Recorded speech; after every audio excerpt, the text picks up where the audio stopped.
Hey everybody, it's me, DP Knudten, and I'm going to be doing something a little bit different today. As you can tell over my shoulder, we're going to be live streaming a session of, recording session of the Nonfiction Brand podcast, because it's kind of a really special one. Number one, I want to start juggling even more balls as I do this stuff, so I'm adding this live stream to actually recording. And number two, it's because this guy is joining me all the way from Sydney, Australia, the quite lovely and the majorly talented Matt Barnett. So I'm going to kick this over to my other screen so you can see us in all our glory. But right in front of you, live stream watchers, is Matt Barnett of Bonjoro. And we're going to just get into the podcast recording session the way I normally do it, which is I say, "Hi, Matt. How are you doing? Can you hear me okay?" Loud and clear. How am I coming through? All right, and it sounds like your audio is coming across as well. So do you have any questions before we get started? No, let's just jump in. All right, Let's go because for it. that's the way I like to do it. I mean, the main thing that you need to know is that during our conversation toward the half-hour mark, I'm going to naturally lead to an outro, and I'll say something like, "I'm DP Knudten from the Nonfiction Brand podcast, and he is," I'll point to you, and you can say your name and Bonjoro or whatever you'd like as kind of a close-off. We'll end that episode, pause, and then go right in, continuing our conversation in the next half hour. And if you want to refer to anything that we talked about already, keep in mind that these are going to air on consecutive Mondays. So you can say, Yeah. like I said last week, blah, blah, blah, blah, blah. Sound good? Yeah. Sounds good. All right. Well, this is so cool because I love being able to talk to people from around the world via, applications like Zoom, which we're using right now. I can see your lovely face, as can the live stream viewers. But I'll be honest with you. I heard about Bonjoro probably about a year and a half ago from somebody who loves it, and I didn't do anything with it. And all of a sudden, through friend of a friend connections or, kind of serendipity, Casey Hill, one of your Bonjoroites, reached out to me and said, "Hey, would you like to talk to Matt?" And I said, "Absolutely," because I want to learn more about it. But first, can you give us a little bit of an introduction to Matt? Tell us about your background and where you ended up now. Sure. So, whether you can tell or not, I'm actually British, but I've done maybe 11 years in Australia now. So, I am a designer by trade. So, I assumed I would be in the design industry, but I moved here and fell into tech maybe 8 years ago. Tried a couple of things, had a couple of failures, raised some money, lost some money, as you do. And then started playing around in tech more, coming from a design background. Everything we do is kind of design first led. I guess that's the attitude we take. So I'm not a coder. Outside of building tech, I surf, I hike. I live on the edge of the bush in Sydney. We run a remote team as well, so we've been working remote for quite a while anyway. So not the biggest disruption to my team to date. But yeah, otherwise, big fan of wildlife. It's been a fun year. Lots of bushfires, lots of Yeah. storms and cyclones, and that, Well, and that all of it. Yeah, longtime listeners of the Nonfiction Brand podcast will recognize that a couple of my friends are Sydney-based as well. Alex and Todd Austin of Fletch Digital and Kate Toon of the Kate Tool and Kate Toon of the Kate Toon SEO empire down there in Australia and the Antipodes, if you will. So we've talked about how Sydney's been ravaged by, or not Sydney, but the surroundings of Sydney have been ravaged by the wildfires, and now we're all getting hit with COVID-19, which is making tools like the one that you're creating with Bonjoro even more important. And we'll definitely talk about that. But I want to talk about you, Matt, for a little bit, because you are from what I can see, the living embodiment of a concept that I have and other people have talked about as well, most notably Mark Schaefer, that the personal brand is the company brand. And in the case of Matt Barnett and Bonjoro, I think there's probably a Venn diagram where the circles overlap completely. And for those of you who are watching the live stream, I can illustrate that very quickly simply by showing you two photos. I asked Matt to send me some photographs that I might use for promoting the podcast, and he sent me two. One has him, in a beautiful outdoor background. He's wearing what I believe down under, or in the UK, you'd call a jumper with a quarter zip neck or whatever. Here in the United States, we call it a sweater.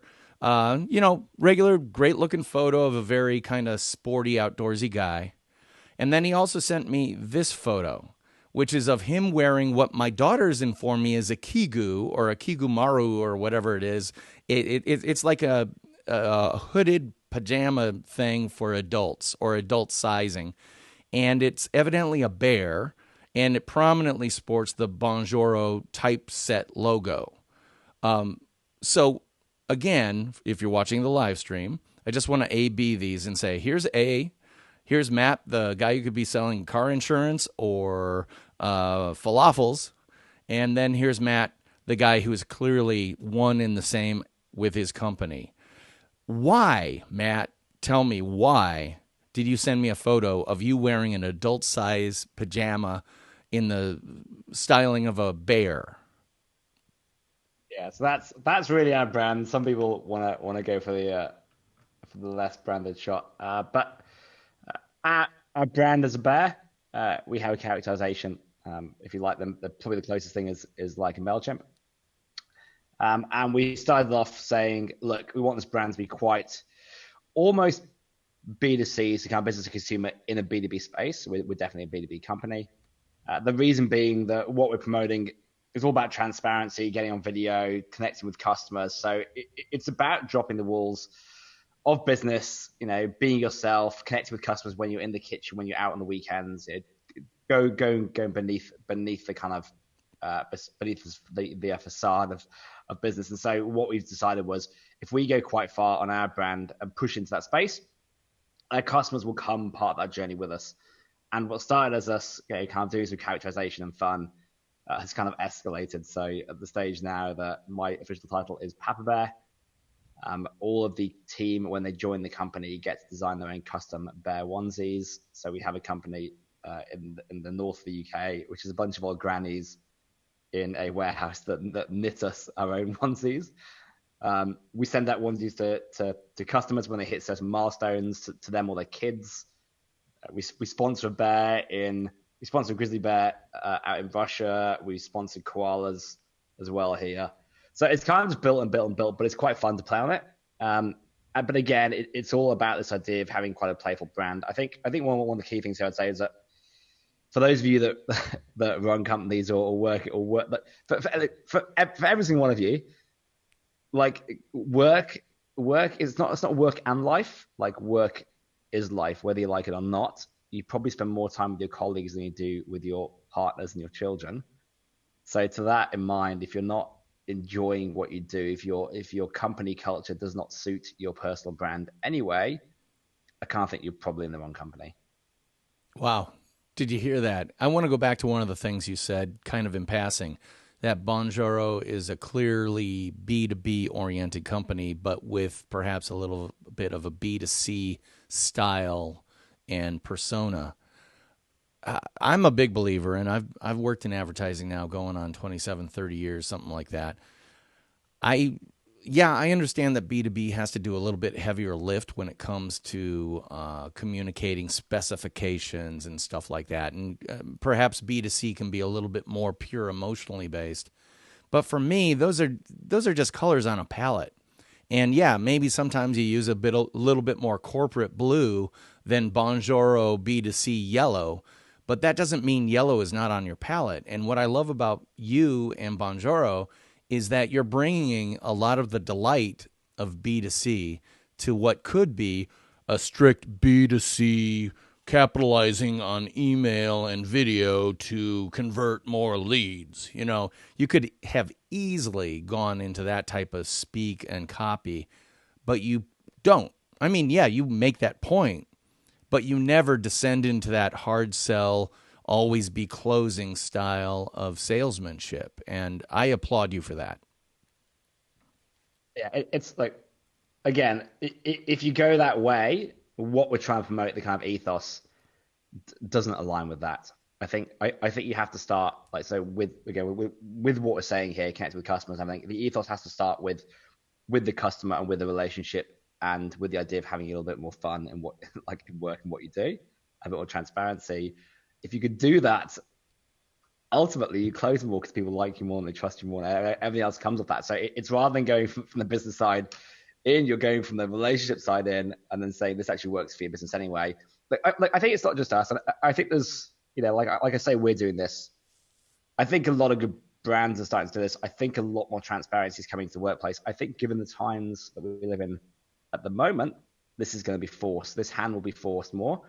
I've been I think one of the things that I think I find fascinating is the fact that some companies have found it quite hard to hand over control to team going into work from home. And I'm like, look, like, you hired them, like, trust them. Like, this is, if you hired your people correctly, this is the time for them to shine. Like, like, obviously there's processes that need to be changed, and there's learning to be done. But if you did your job right on the hiring front, which every company should do, and you have people who again live and breathe your culture, your brand, then again, this is a great opportunity for that.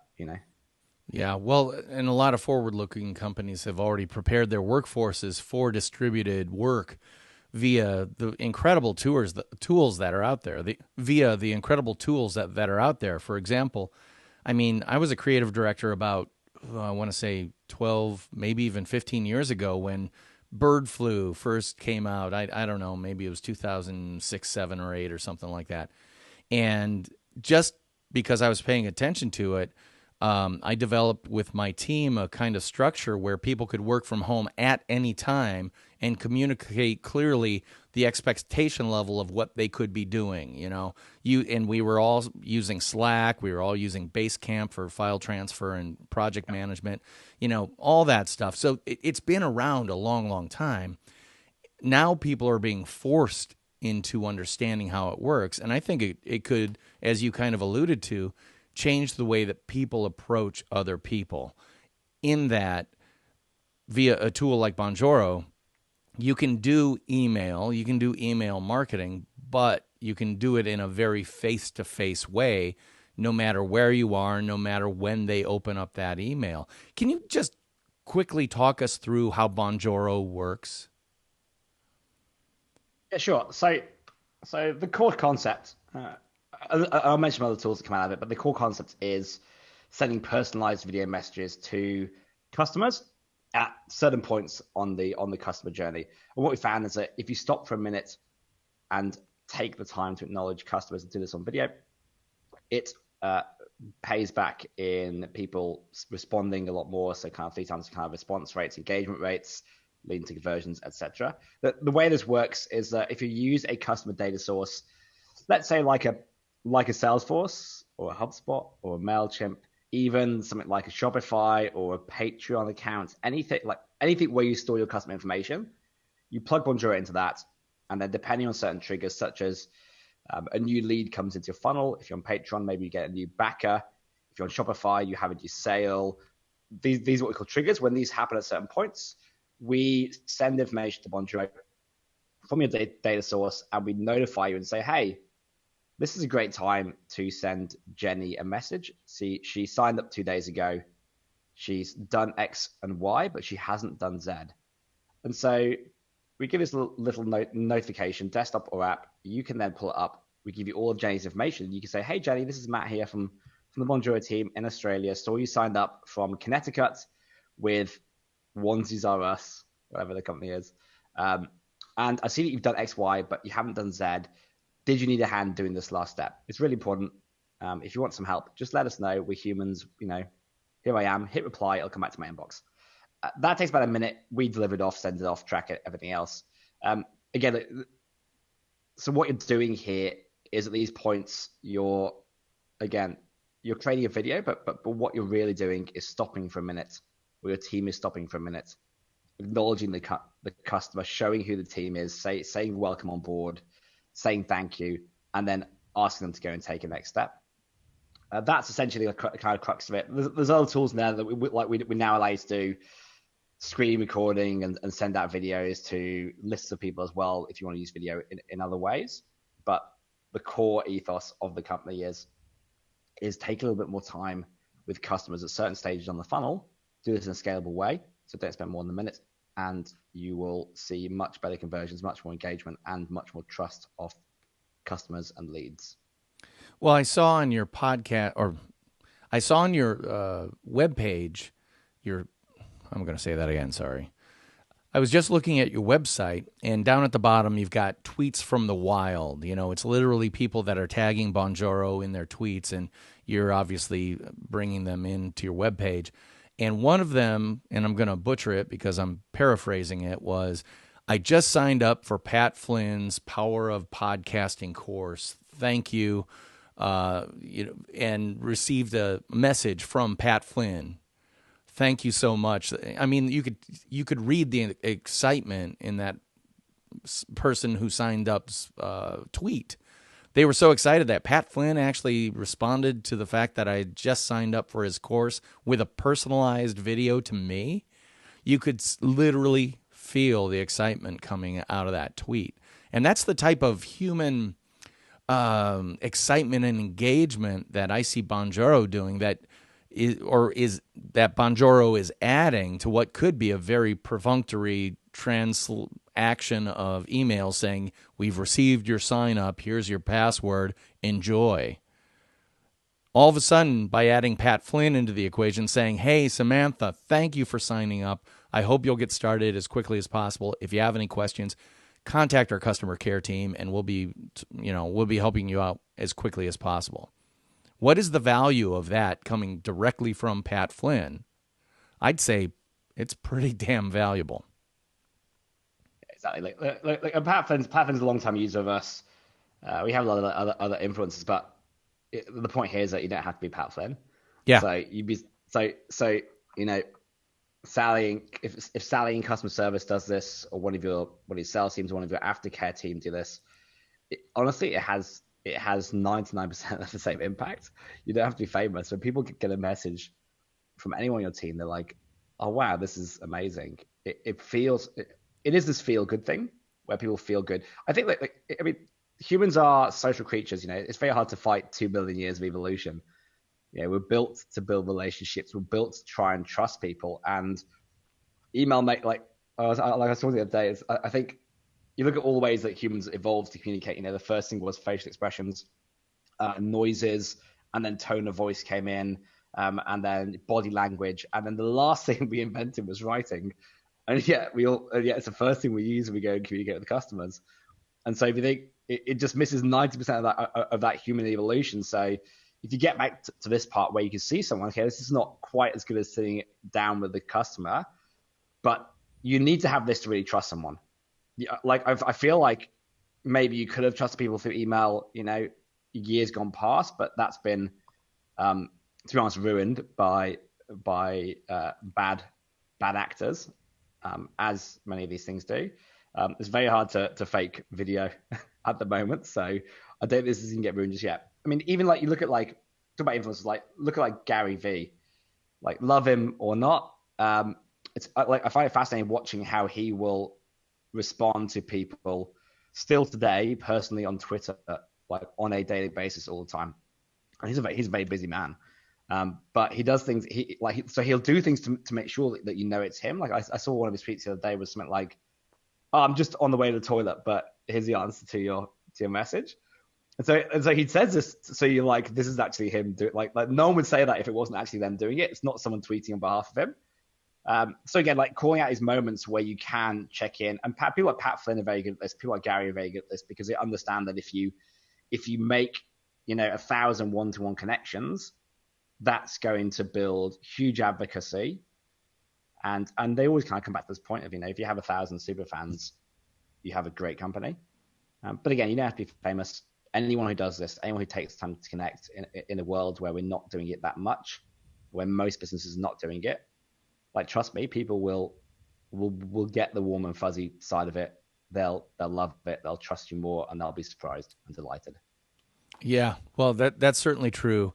And I want to talk numbers just for a second because when I was talking to Casey about having you come on the podcast, he kind of walked me through his past career in the United States working for startups. And, so he was used to conversion rates that were in the single digits.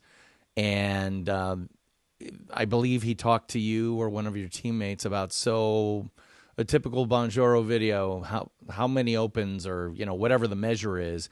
What how do you compare to a typical email in terms of engagement? So bear in mind we have a very vast user base and different use cases. Average open rates are still around about 70%.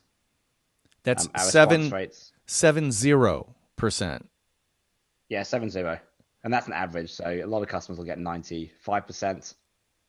Our average response rates are, again, these are averages, but about 3 times what you would get with any other system that you're using, I would suggest.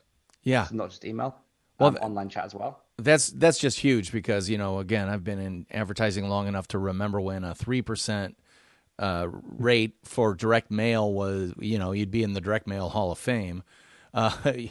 It's just, are you kidding me? 70%?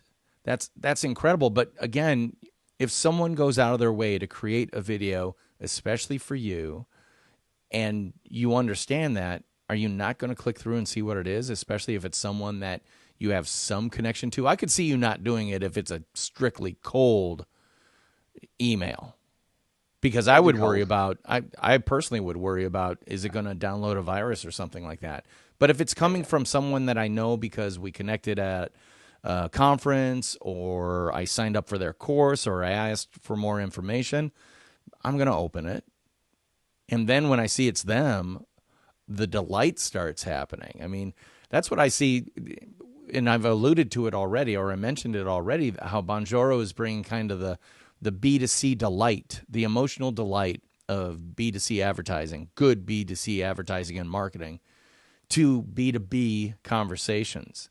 And that's kind of what I'm really kind of excited about. Yeah, exactly. So again, the caveat. So I'll add 2 caveats here. The one thing is, so we don't do cold.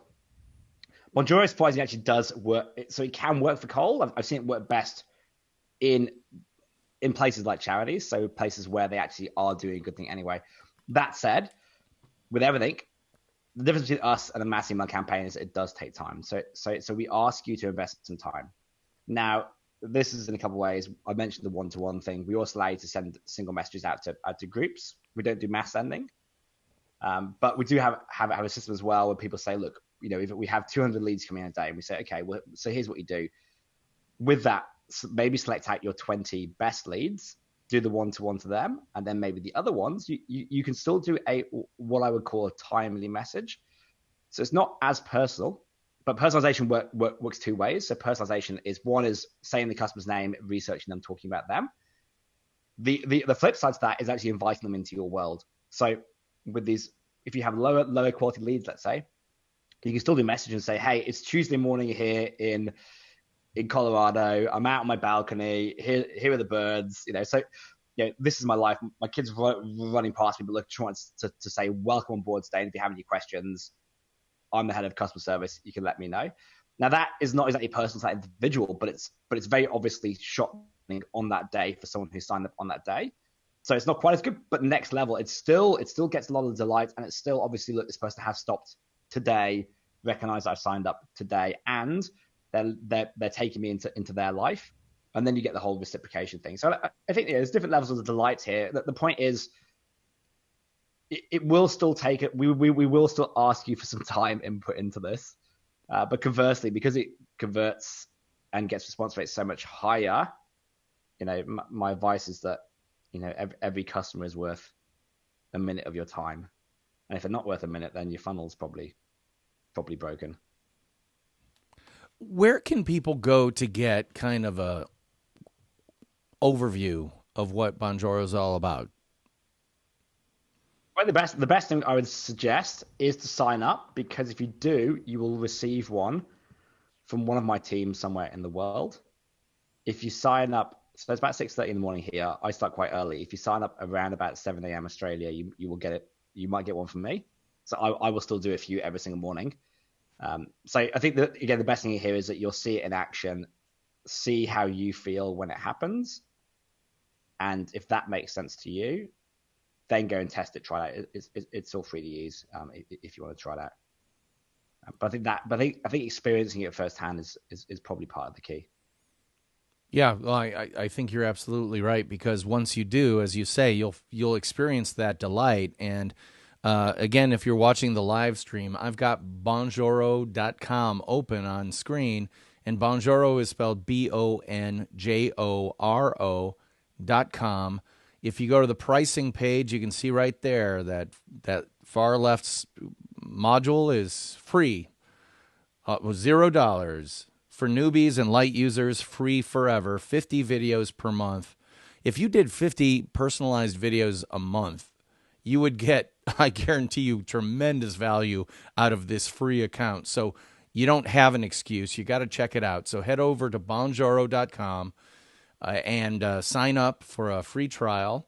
And then you can see the plans in front of you as well. You've got various tiers, just like any other service. And if you find this incredibly valuable, you'll be upping to the pro account pretty darn fast, I'm guessing. Again, we're going to wrap up this episode of the Nonfiction Brand podcast, but Matt's back with me again next week. So, Matt, if people wanted to connect with you personally, is there any place that they can do that? Yeah, like, reach out to me on LinkedIn.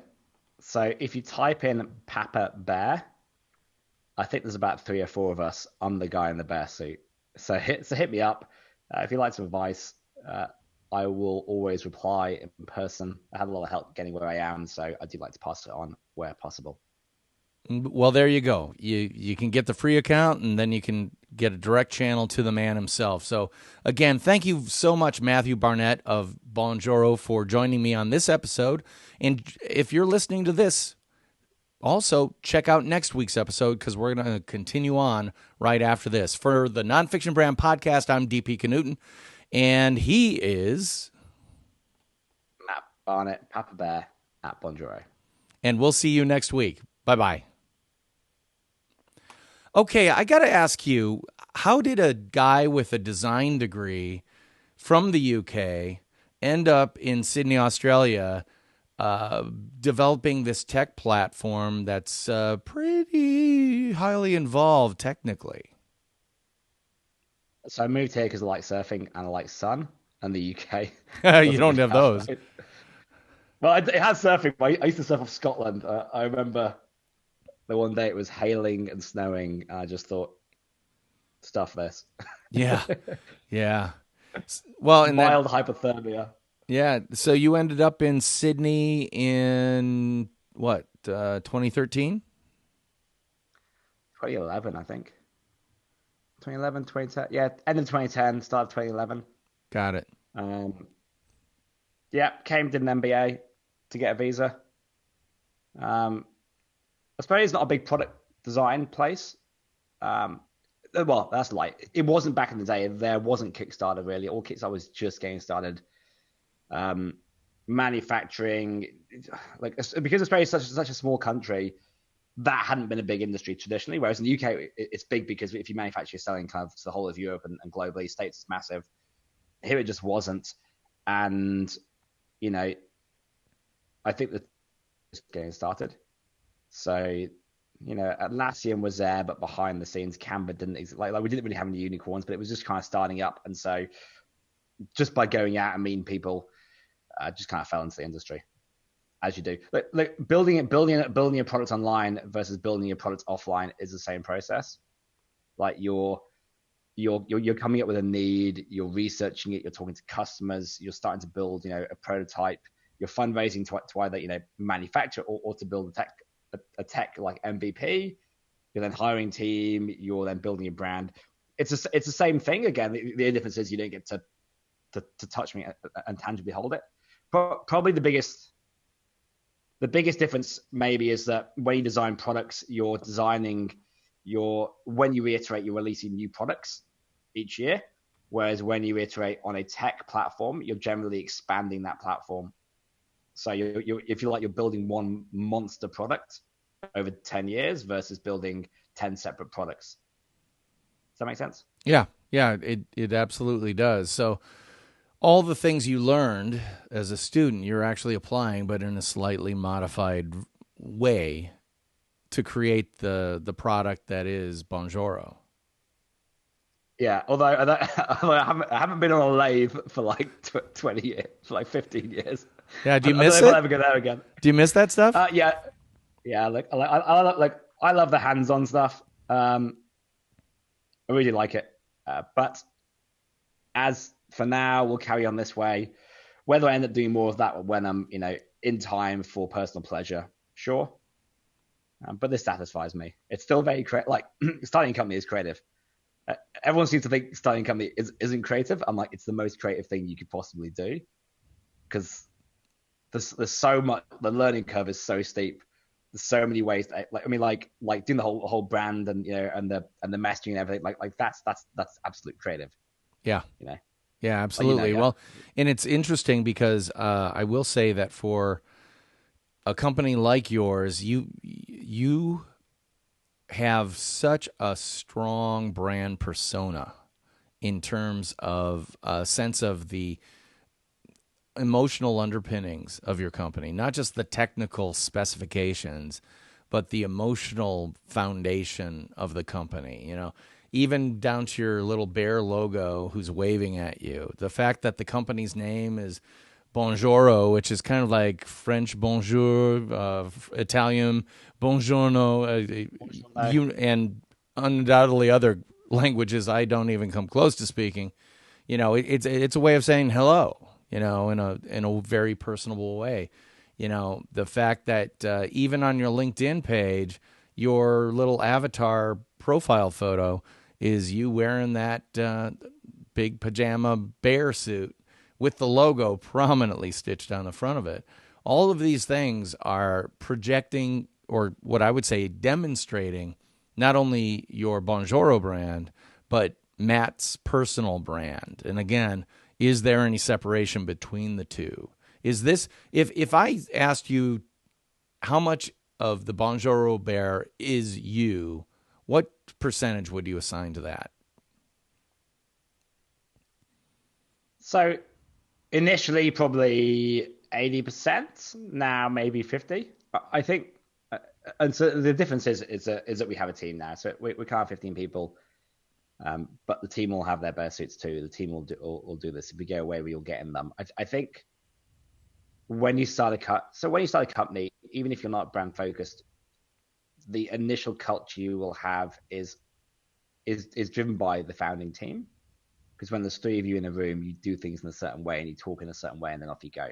I think the hard thing is to keep that culture as you grow, or to decide to change it as you grow, which might be something that you want to do as well. We've made some mistakes on hiring. We've done some good stuff on hiring around culture. I think we've got much better at it, and so now when I look at our culture, it's definitely something that's shared by the team. And the goal here, by the way, is not to build a personal brand. I actually don't want to be the company brand, because if I get hit by a bus, then that's a danger to a company, I think. I wouldn't say I have the ego to do the personal brand thing enough.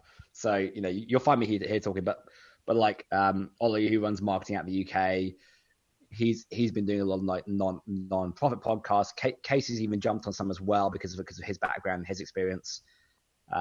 We all get out there. So I think maybe someone who's done this well. I think HubSpot's done a pretty good job on this front, whereby it's not so much the CEO or the founder, it's the kind of like the founding team. So it's like the CMO is pretty well known, but then the head of CS is pretty well known, and the head of sales is pretty well known, and the fact, so all of them as a group all get on board, but they all talk about the same kind of message. So again, great cultural alignment.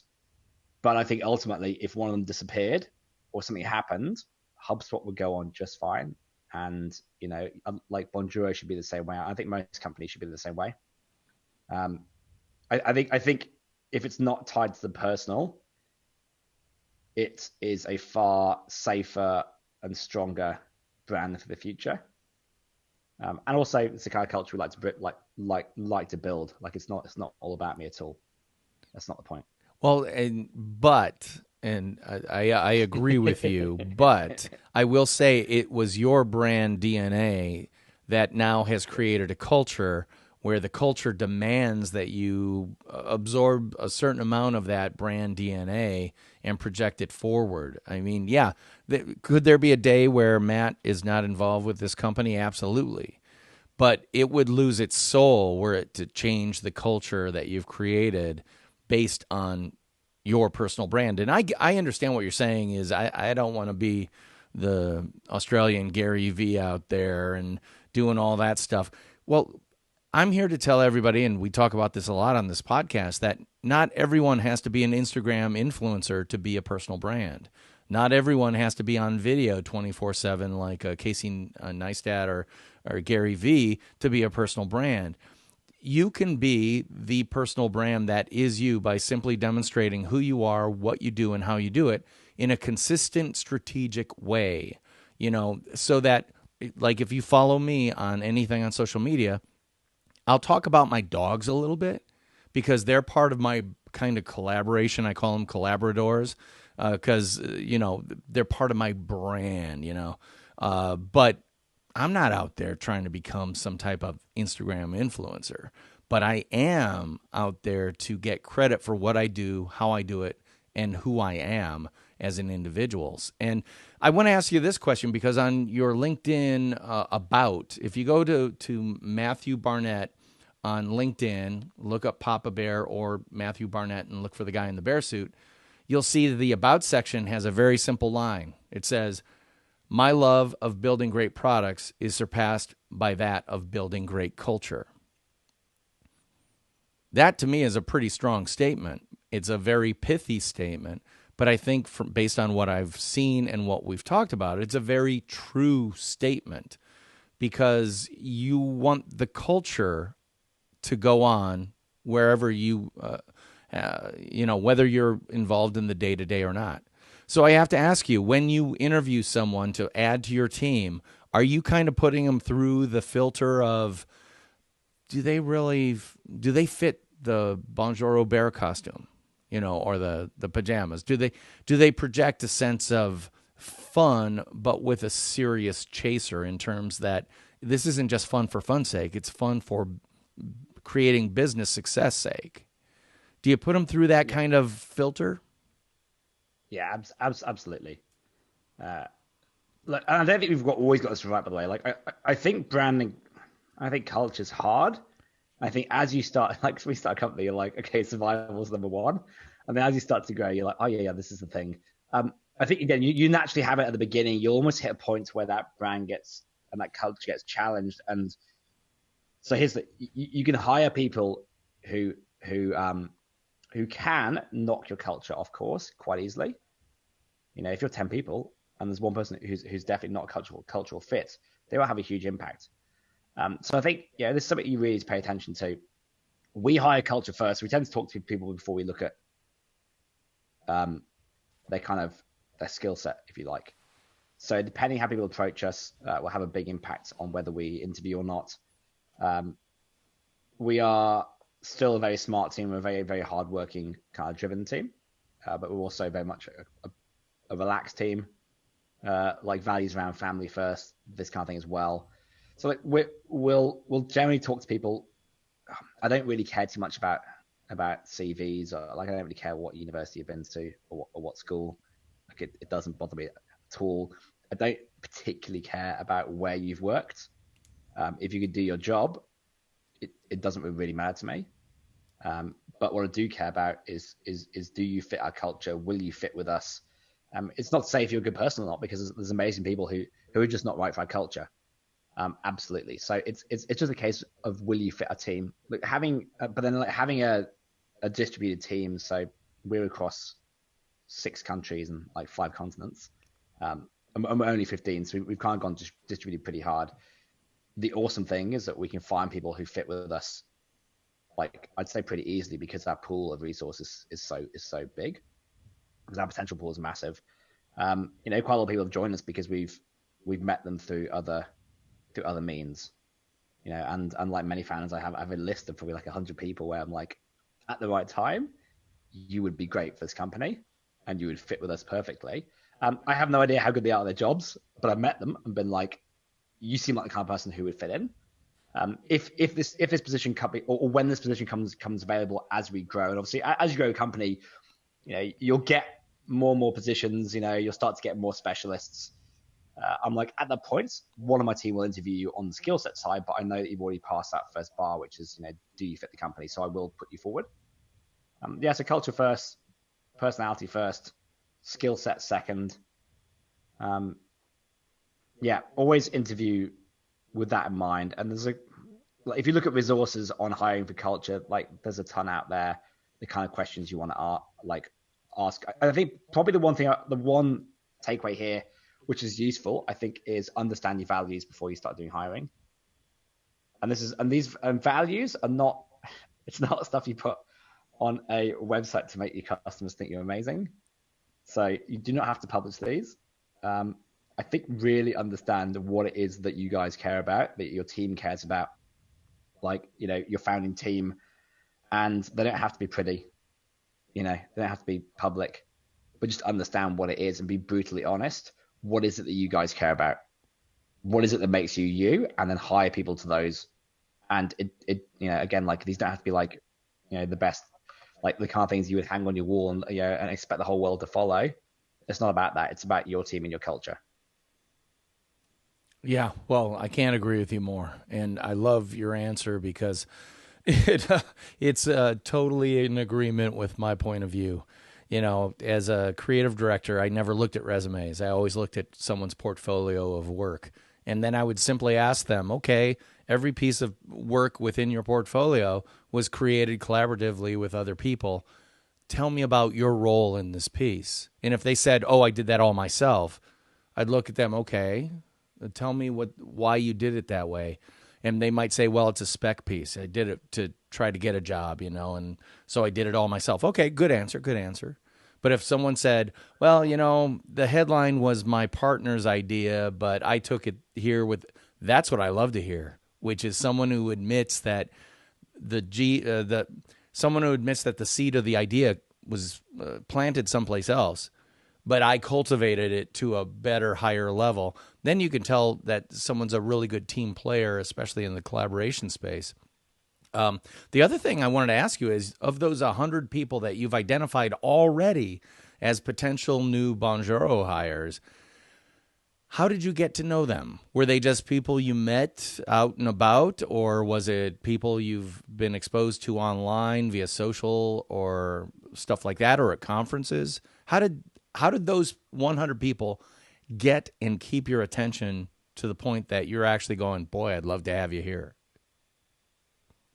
All that stuff. All right, so it's no different to when, like I was joking, like as you get older, it gets harder to make friends, to make good friends, because you probably have a lot of things that you can't live to, but you may make a good friend once every couple of years.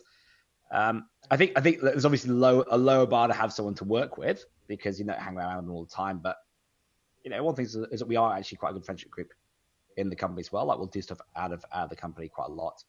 So identifying people who I think will fit with us is easy, but they will come from all walks of life. So for example, my head of marketing, who's also like runs our UK office, Ollie, is a guy I went to school with when I was 4 years old.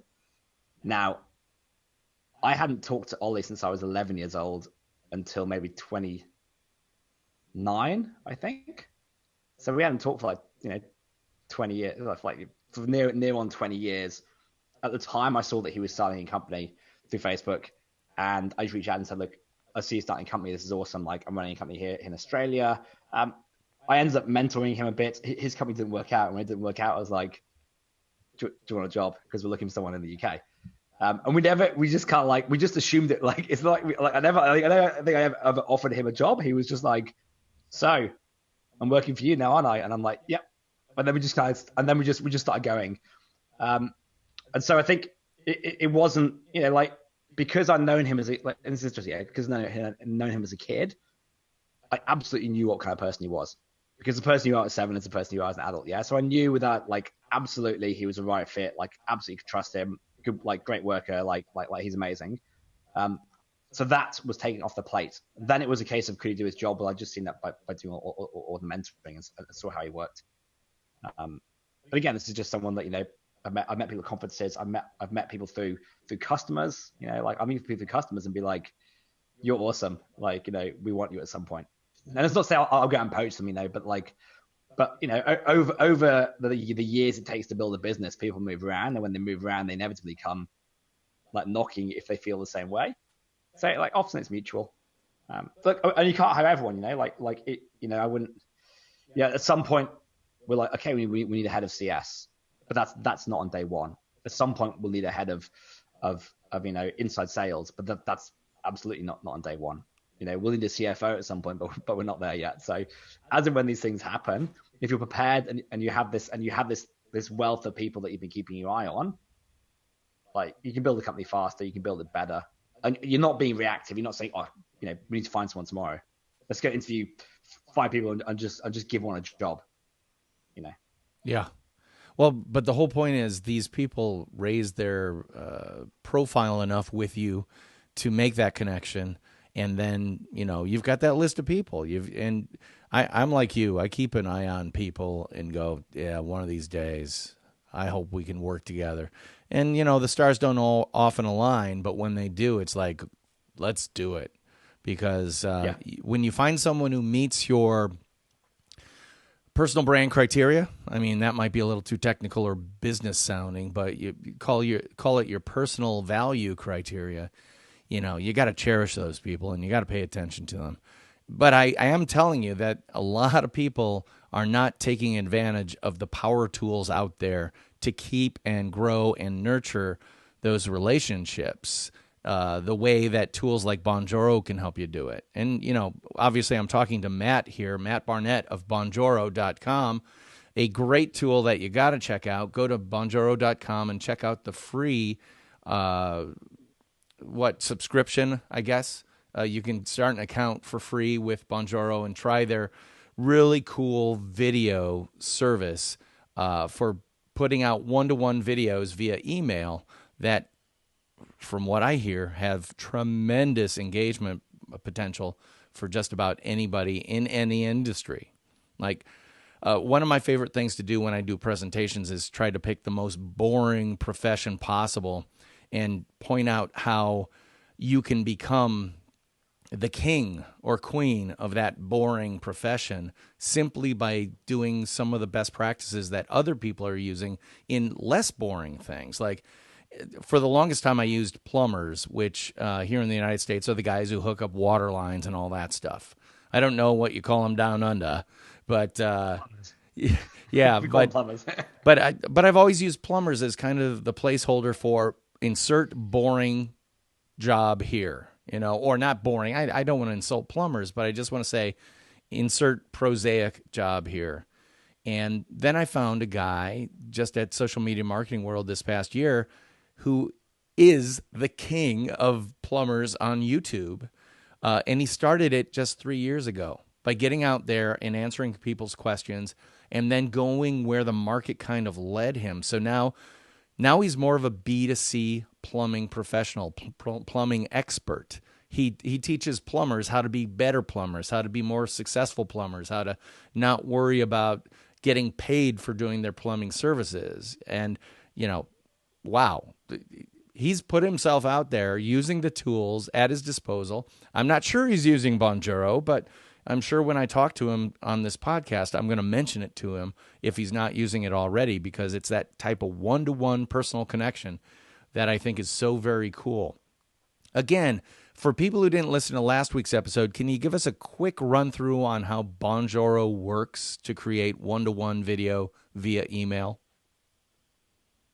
Yeah. So anything that you're using to track your customers, so a MailChimp, a Salesforce, an Active Campaign, even something like a Shopify or a Patreon, we just plug in as a layer, and then at certain points on the customer journey, so leads to the customers, to the long-time customers, we'll just ping you a notification and say, hey, this is a great time to send a message to Jenny, who lives in Orlando and works with XYZ.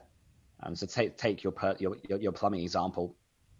When new inquiry comes in, we ping your phone and just say, hey, press this button. You're going to record a quick message for Tim, who's just sent an inquiry. Here's his inquiry. And you're literally there working on a job. And you're like, hey, Tim, my name's Mike. I run whatever Plumbing Inc. I'm just doing a job right now, but, let me know.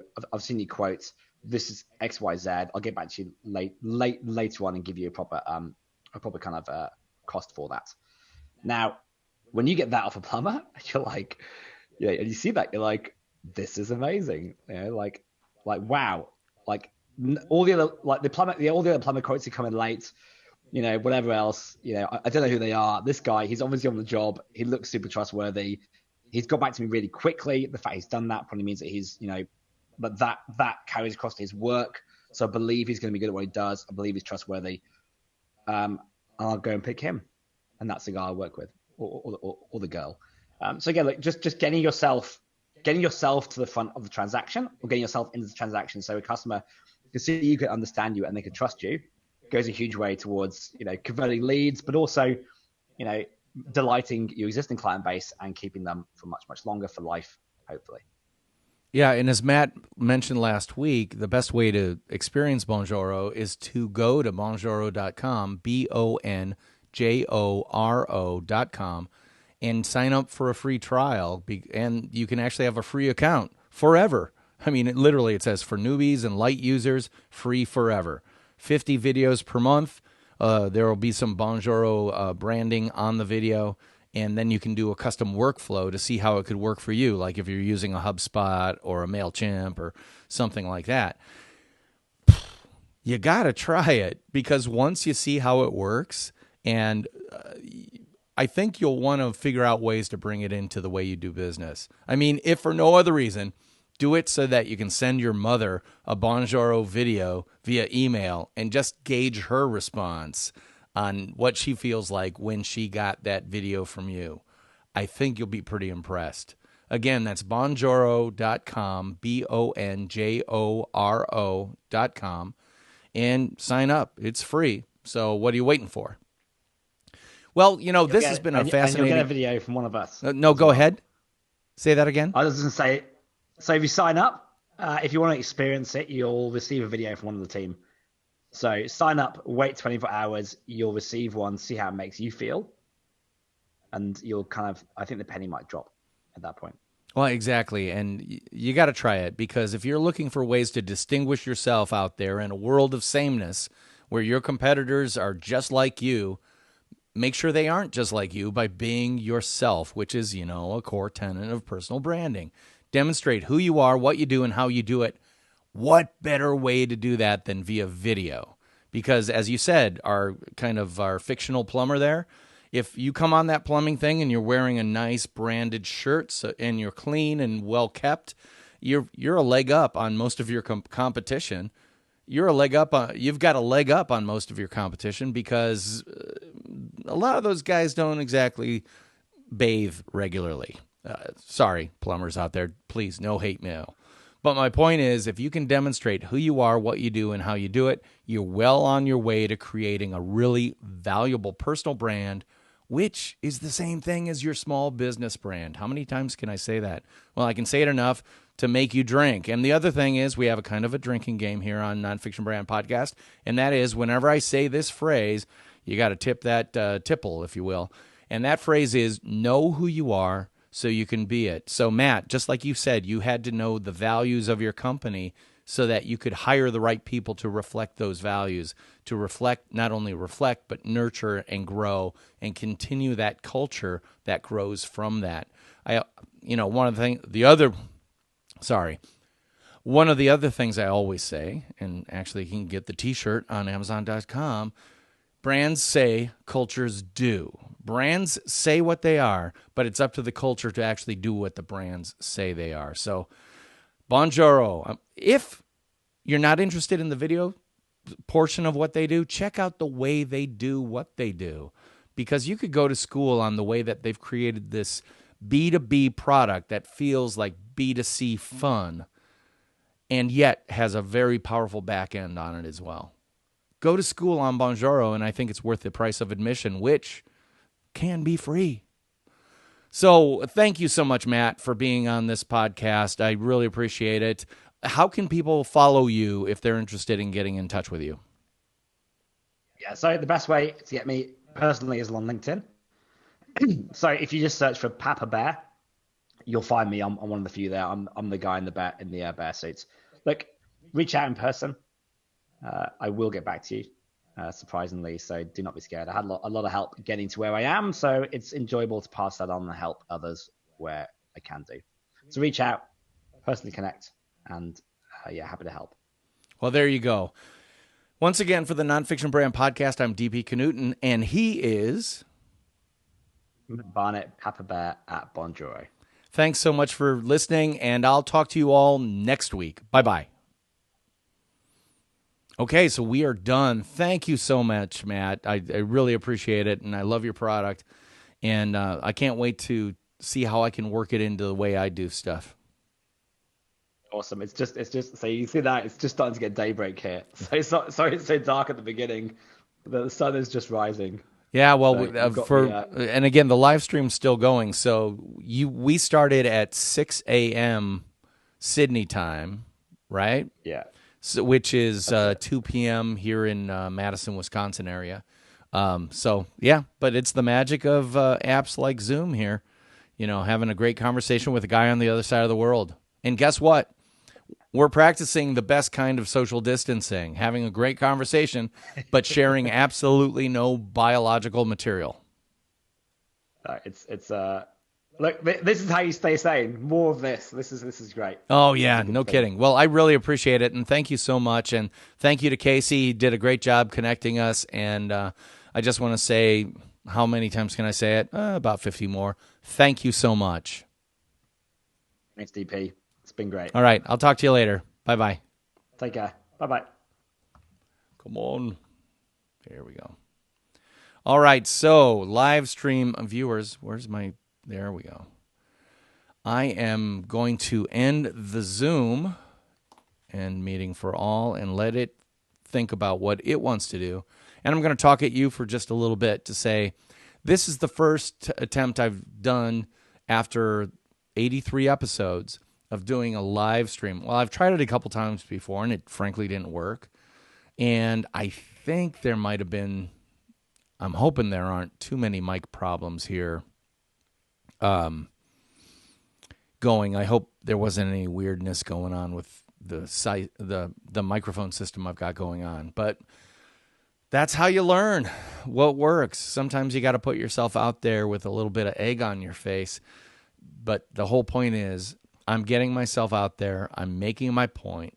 I am hammering home over and over and over again the key thing I stand for, which is branding, and my specific version of it, which I call nonfiction branding. If you want to learn more, I really would like to invite you to join the Nonfiction Brandversity Facebook group, which all you have to do is search Nonfiction Brandversity on Facebook. Ask to join. You'll be asked 3 questions to prove you're not a bot, and you're in. And by the way, I've been live streaming this to Facebook Live, Twitch, and YouTube Live, courtesy of a free account with Restream.io. I always love to give credit to the applications that allow me to do the stuff like this, especially when I'm not paying for it. So thank you, Restream.io. And thank you, Bonjoro.com, for letting me borrow your CEO and founder for an hour. And for anybody else out there who's watching, please check these episodes out. I think they're probably going to be out we're in at the end of March. I think they're probably coming out mid-April. And again, all you have to do is look up Nonfiction Brand Podcast, or you don't even have to put the word podcast in, but like if you use Apple Podcasts, just look up Nonfiction Brand. If you're using Google Podcasts, same thing. Stitcher, Overcast, whatever. Just search for Nonfiction Brand, and you're going to see my smiling face, and it looks a little something like that. That's what the cover art looks like for the podcast. So if you see this sap's mug, you know you're at the right place. Once again, for the Nonfiction Brand Podcast and Nonfiction Brandversity, I'm D.P. Knudten. I'll talk to you next time. Take us on out, theme music.